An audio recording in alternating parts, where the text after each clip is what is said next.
So we talk about data privacy, we talk about regulation, we talk about AI governance, evolution of AI, how small businesses can, even in this, they have a challenges of the senior management approval, budget constraint, they can still adopt data privacy within their limitations. The last thing which I want to discuss is what you see the trends in terms of data privacy perspective. I want you to answer in two segments. First, the trends, and then the challenges.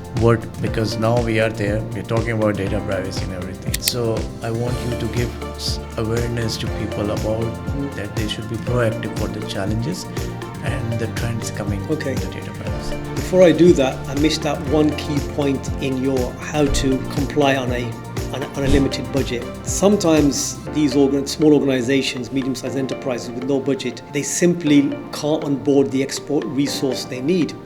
So look to, which is a very mature model in Europe, which is external DPOs. Check your regulations if it's allowed, and you're allowed to have external DPO. You can onboard a DPO for a half a day a week, a day a month, whatever it may be.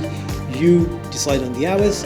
Like virtual CISO, and then you can have a DPO external. That's a very good point. So you can have external DPOs. You can also have DPOs as service. DPOs as so service. Leverage what's available to you externally within your budget. Sometimes it is going to be a challenge. It's like we just don't understand it, and someone has to give us the expert advice. Like there's a new business process. No one internally will take that decision how to proceed. Now, to your question. Data privacy trends. Okay, it's a trend that I'm seeing increasingly, and it's somewhat worrying really from an organizational perspective, is that of data sovereignty. And you're shaking your head because you're thinking, I know what that means, Tahir. That means on-prem.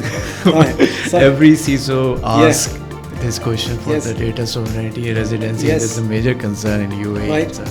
Right. So yes, look, it is a concern, but it seems to be spread rather than more data being shared internationally as a result of certain framework agreements in place, having certain controls at a country level already in place. So the EU has effectively whitelisted, I can lose the tally of countries, 13 or 14 countries to which data can be sent freely.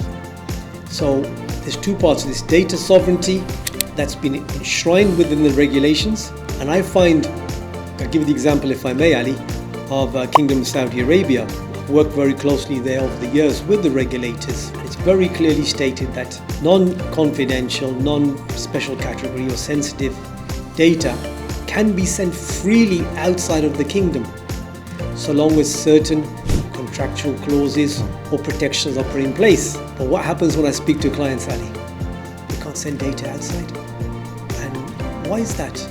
Oh, it's the law. And which law is that? Oh, the data privacy law or the national cybersecurity regulations. The NCA dropped that specific clause last year. I heard about that, yes.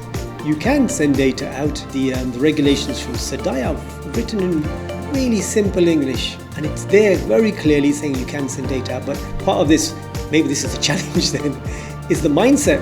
We need to educate stakeholders about what they can and cannot do safely, securely, and compliantly. And that brings me on to what I think is the biggest challenge of the day and of our time is now, as I said, AI. AI has huge benefits, and I'm pro-innovation. I've spoken at many summits on AI, and even though I'm considered to be an AI governance expert, I'm still pro-innovation. I'm not for banning AI or stopping AI. Do you have the data? Do you have to get the data externally? If you're getting it externally, there's some legal issues there, and I'm not a lawyer, so I couldn't possibly go down and explain what they are. Data brokers and onboarding of that data, there are legal challenges. But more than that, then it's the provenance of the data. Right? Did Tahir and Ali give permission for their data to be used in a third party's AI model? And the chances are probably no. Probably no, right?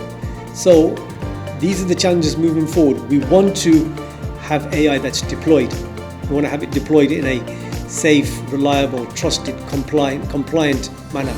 We want to have it also deployed in an ethical manner, right? The challenges are moving beyond privacy, and I'm very fortunate to be a board member of the Ethical AI Alliance to ensure ethical considerations. ethical is really important. It's to ensure that we have equity, fairness, and justice in the deployment of AI globally. So AI is not just deployed for advanced nations that will continue to, of course, utilize the benefits, but also can be used by lesser developed countries, and they face the challenges of having, access to data, access to compute, access to GPUs. They have the human intelligence, but you can't, at the moment, you can't just spin up an AI model on a laptop. You have,